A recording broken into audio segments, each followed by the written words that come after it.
Welcome to this week's Community Forum. Joining us this week is the Mayor of Richwood, Dr. Bob Henry Baber. Thank you for being here. Oh, thank you. My pleasure. So how's it going in Richwood? Let's just start off with, the floods are about 9 months post now. How are we doing? It's intense. I'd say we're intensive care. Okay. And that's probably a good thing. I think we're healing, but there's just a lot more to do and long way to go. But let's go back and tell the story again, just to refresh everybody's memory. Right. So June 23rd, the 1,000-year flood hits West Virginia. Last time I was here, I bought a picture of the Doppler front. You did. Which actually, was 25 miles south of Richwood, right over Rainelle and White Sulphur Springs. There was a little bubble that hit Clendenin and a few other little places. Clendenin, got hit really hard, and Clendenin really still looks rough. I'm worried about them. I'm worried about everybody, frankly, to be honest with you. I mean, this was a life-changing event. I realize that more and more every time, even since the last time I saw you. Every day is sort of the good, the bad, the ugly, the crisis, the solving, the next problem. It just keeps coming. It's a big deal. It's sort of like Katrina. They are still recovering from Katrina all these years later. You kind of forget. You think, oh, everybody moved on. No, they really didn't. They're still rebuilding. They're still rebuilding. So we were very lucky in Richwood. The flood nailed us. Nobody died at the nursing home. We rescued the 95 patients to the water, but the nursing home did not close. Did not reopen. So we lost our biggest employer, 130 jobs in a town of 2,000.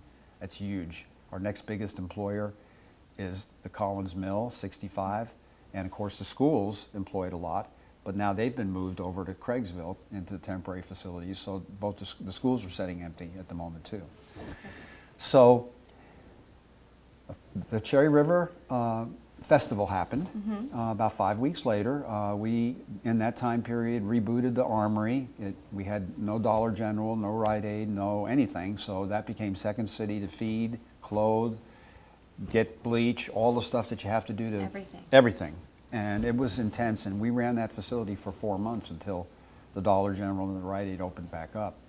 So there was a lot to do. Now, I told this story last time, but I want to tell it again because it is relevant to what's going on in Richwood today. So the Lumberjack Express, one of the best bands in the eastern United States, single A band, 140 strong in a school of 300, fished their uniforms out of the mud a couple days after the flood, had them all dry cleaned, and 5 weeks later, thump, thump, my heart, walked up the street in the Cherry River Festival to the tears of joy, absolutely, of the people of Richwood, West Virginia. We were coming back. We are coming back. So a lot has happened since then. Just a couple weeks ago, we got a beautiful grant presented to us. Yes. The Federal Home Loan Bank presented it. Capito came, handed us a check. It was actually for $2.3 million for the whole state, but $750,000 was for Richwood. And that was the Hosanna Industries out of Pittsburgh, and that's where the bank is based too. It was strictly competitive, and we won that money. And then what Hosanna does is they double it by having donated labor. So the $750 is actually for materials, and then the rest of it is to rehab 40 homes, up to $15,000 each. And I was just in a home. I was in a man's home on Oakford Avenue, which got tore all to pieces. His basement was flooded. They put in a new heating system, a new bathroom for him. He actually got an $18,000 upgrade, a couple new windows. Pretty awesome. Wow. So they're going to do that for 40 homes in Richwood that got hit by floods, or in some cases were just substandard to begin with. That'll make a huge difference. Oh, it's huge. And then Neighbors, Loving Neighbors has come. We liberated the hospital bottom, which was difficult. The hospital board donated the land. So 10 houses are going to be built there, and they're beautiful. They're state-of-the-art 2015 building code homes, well insulated, 3 bedrooms. And they have literally, like they started the foundations 2 weeks ago, and they've got 4 of them under roof already. They build a house. They build a house a day. Mennonites from Ohio and Virginia. So we have had angelic people, so many angelic people, drop in like paratroopers from heaven just to help us. It's really been a phenomenal experience, and it really makes you proud to be an American and to be in a country that is so incredibly generous and good. And how have you just seen your community and surrounding coming together? Oh, Richwood, well, we came together in ways, you know, I don't have my flood brother here with me, Jeremy Rose, but Jeremy, you know, small towns are like families. They're a little dysfunctional, and people get into squabbles and issues, and Jeremy and I, he was an ex-mayor, and we had a couple little political rubs, you know, 15 years ago, and, you know, we'd always say hello to each other on the street. We weren't ornery to each other, but there was a little thing between us, right? But you know, when this flood happened, we just put that right aside. I mean, it was like family. Us versus the flood. And we are flood brothers. In fact, at that event with Capito, we talked together, tag teamed it, and we both cried a little bit. We've done a lot of crying in Richwood. I didn't cry for the first 6 months, but I've been doing a lot of crying these last couple of months. It's got to do with the schools, which, you know, we'll talk about in a little bit. Yes. But the town is, and I'm sure all the flood towns are, suffering really from PTSD. It's post-traumatic. It does. It absolutely takes a toll on you. And, you know, with now the proposed consolidation of the schools, which we should talk about in some length, it's not just proposed at this point. I mean, it's getting closer and closer to becoming a reality after some, frankly, sham hearings on data. The board made up their mind months and months ago. And you had your last hearing. Yeah, but I just have to say, the people of Richwood, our two hearings at our two schools, we had 90 people, 90 plus people speak from age 8 to 80, and they were incredible. I mean, if I would have coached every single one of them and told them what to say and how to say it, we had people sing, we had people, I mean, it was exquisite. The people of Richwood, I'm just so incredibly proud of them. I'm so lucky to be the mayor of this wonderful little town. But unfortunately, the board did not hear our pleas. They chose their own data, and you know, you can prove anything with data. And so now they have voted 5-0 to take the money that FEMA allocated for Richwood High School and Middle School, which is $100 million, add it to the 30 for Summersville High School, and put it and make a consolidated high school in Summersville that would be 30 very long miles from Richwood. Now, I drove over here today. I didn't make any bus stops, but I was behind 2 snowplows, and it took me 45 minutes to make the ride, just me, in my car, 45 minutes from Richwood to Summersville. So our students are going to be faced with hour-and-a-half bus rides every day, and this is the worst part of it is, you know, we had a 49% unemployment rate before the flood, but a 98% graduation rate. And I would say to our readers out there, I mean listeners, you show me any place else in the United States that has that kind of poverty, inner city, small town, whatever, we have a 98% graduation rate. That is phenomenal. And all studies show, there's not one that doesn't, because we got them from all over the U.S. Harvard, you name it, WVU, Marshall, every study shows smaller schools are better, and they're especially better for students that are poverty stricken, which Richwood students are. So that unfortunately has really worked on us quite a bit, and it has put a level of stress on us, because not only are we having to deal with sort of putting ourselves back together from the flood, but we're also having to create data, make speeches, think about all this stuff. Now we have to go to the State Board of Education and make a pitch, write editorials. I mean, it's quite a bit of stuff to have to do. And tell me about just your conversations or relationship with Jim Justice. You know, dealing with the deficit right now. Well, Jim, you know, Jim gave us a shout out at the State of the State. That was an amazing moment for us. He said, "I see Richwood as clear as tomorrow. And it's a flooded town, and I think it's going to come back, and I hope and pray they're going to get their schools back." It was a wonderful moment for us, and it gave us great heart. And Jim Justice has come, and he flipped our red gym there. He repaired that. He's coached there. He hung out there when he was in college. His next door neighbor was a school teacher, Steve Dietz. So he's got heart for Richwood. Oh, he absolutely does. And he does not want our schools to be consolidated. But the man has a lot on his plate. He does. I mean, he's got a lot to deal with. He's got a deficit of 20%. It could go higher next year. And one worries, I worry, that as much as Jim loves us, there is resistance downstate to Richwood keeping its schools, shockingly to me, and how much capital can the governor spend on Richwood alone when he has so many other bigger fish to fry. All over the state. I mean, it's a big fish to us, our schools. It's a huge fish to us. But to Jim, it's just one more piece of a mosaic. And tell me some of the consultants that you have coming in and working on. Yeah, well, what happened is FEMA will allow you to hire a consultant. And incidentally, the local school board did not hire a consultant, and they are not even the applicant. They passed their application, which should be theirs, to the state building authority, which was, for Richwood, probably a really bad move, because the state building authority exists for one reason: to consolidate. So as soon as that went downstate, the local board gave their power and control away to another entity.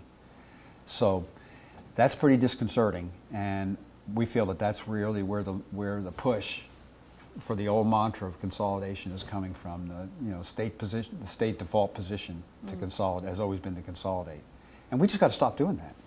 It's not working for us. It hasn't worked. So, ask me another question. We are actually going to take a quick break. I know we have plenty more to talk about. Be sure to stay tuned. We'll be right back.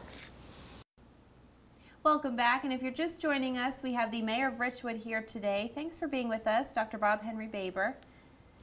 Than's for having me. It's a pleasure to be here. Trekked out in the snow, rain. Yeah, the big March snow. weather. It didn't really turn out that bad. It was a bit of a dud. So the roads were a little wet, but nothing I'll else. take it. That's I'm ready right. for spring. Absolutely.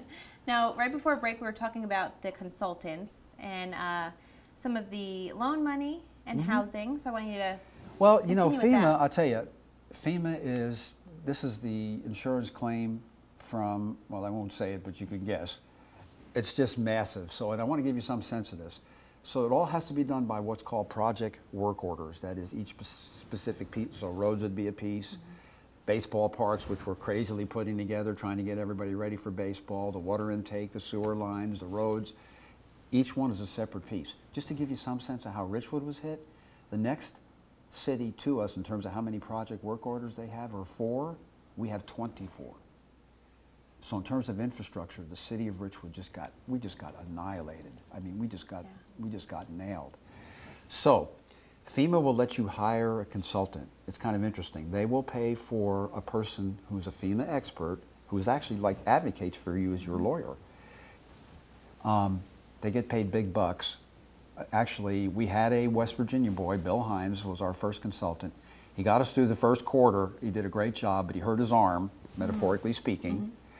And we had to bring in another company called Simmons Company, and they are helping us so much, because you have to link your invoices to the work. Everything has to be tied to these project work orders, or you do not get reimbursed for it. It's an insurance claim. So it'd be just almost like if your house burns down and you don't tell the insurance company that you had a painting or you had a washer and dryer. I mean, if you don't tell them, you're not going to get reimbursed. How would FEMA know? FEMA doesn't know, Richwood. You have to do all this.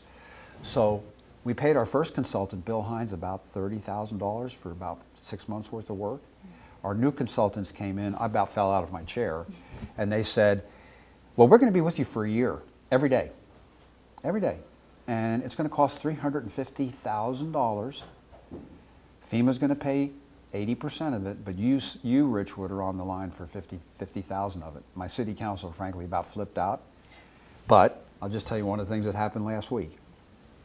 So the city had all these invoices on a big table: gravel, roads, trucks, equipment, all the stuff we did in the flood, and did not really document very well, because you don't really document in the middle of a disaster. You just kind of, stuff just piles up and you just keep rocking and rolling.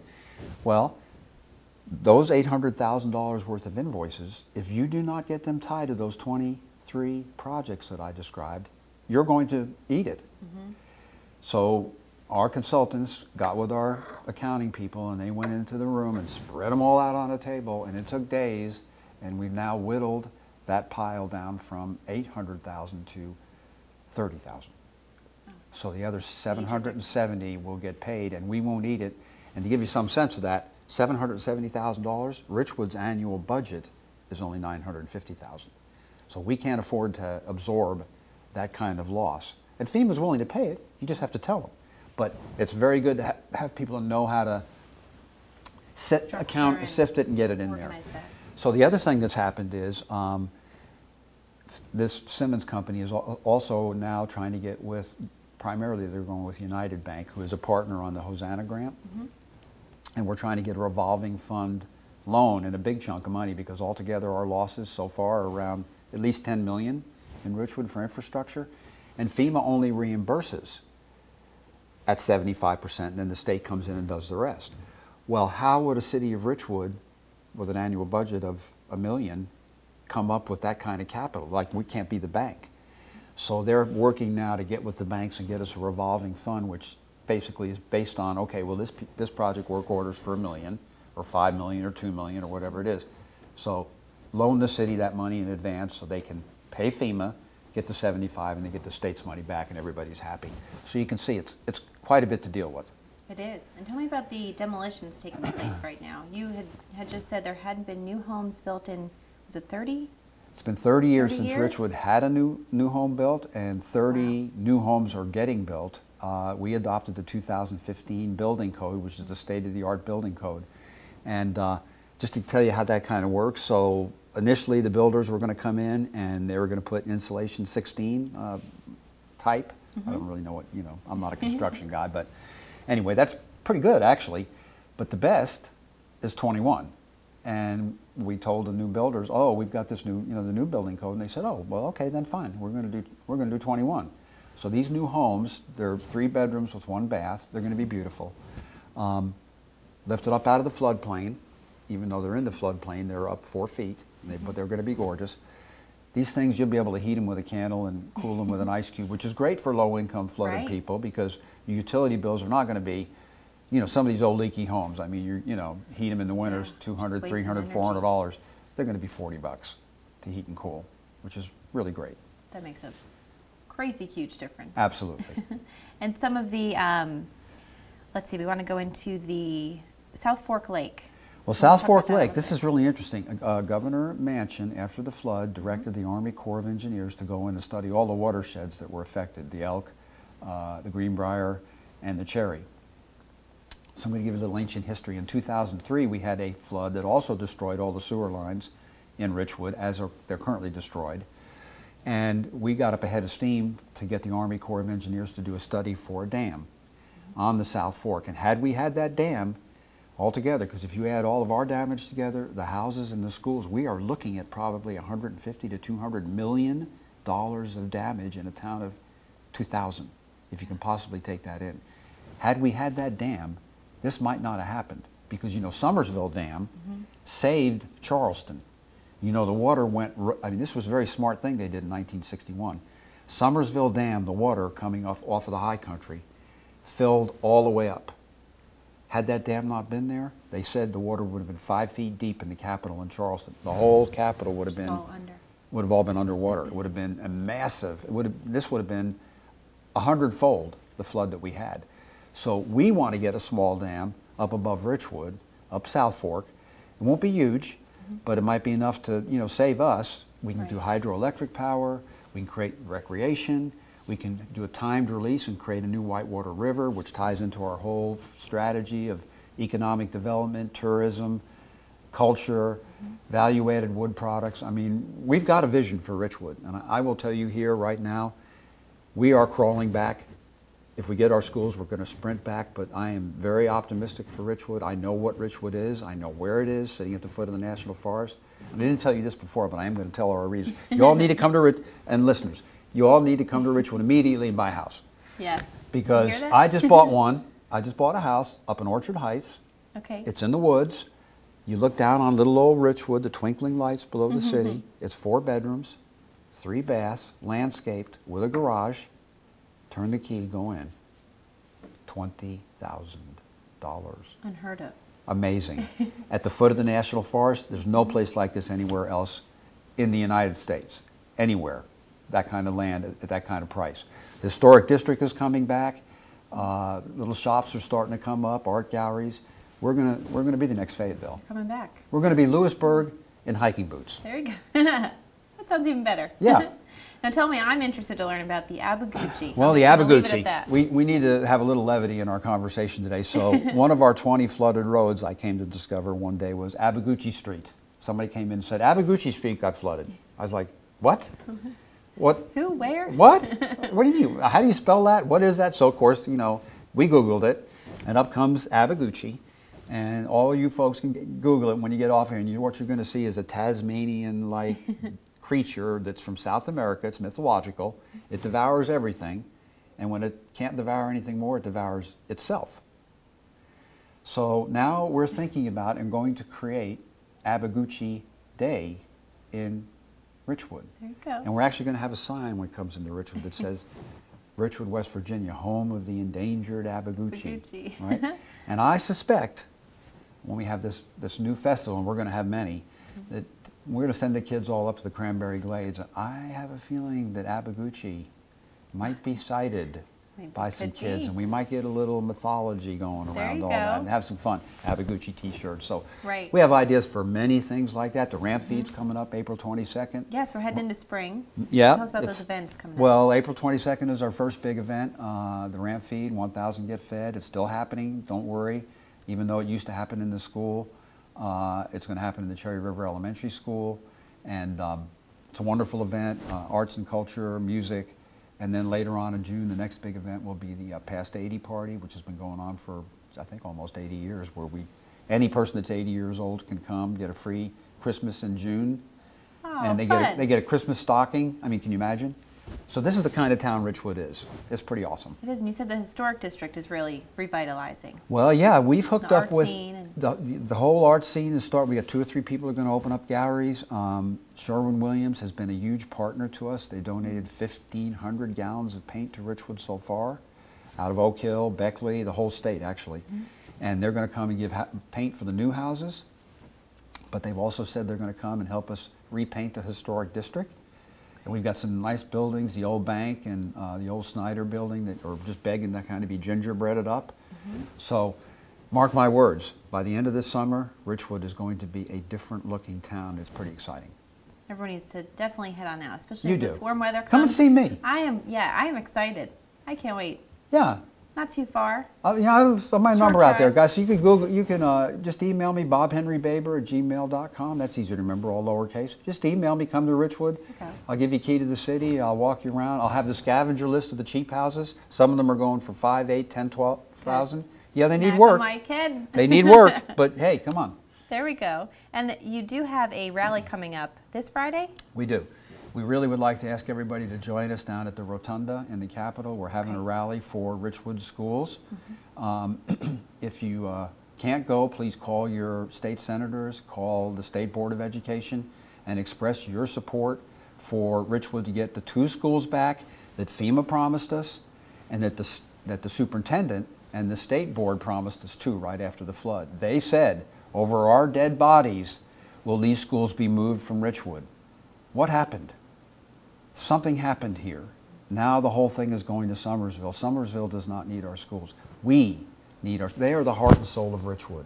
And that's all we want back is what we lost.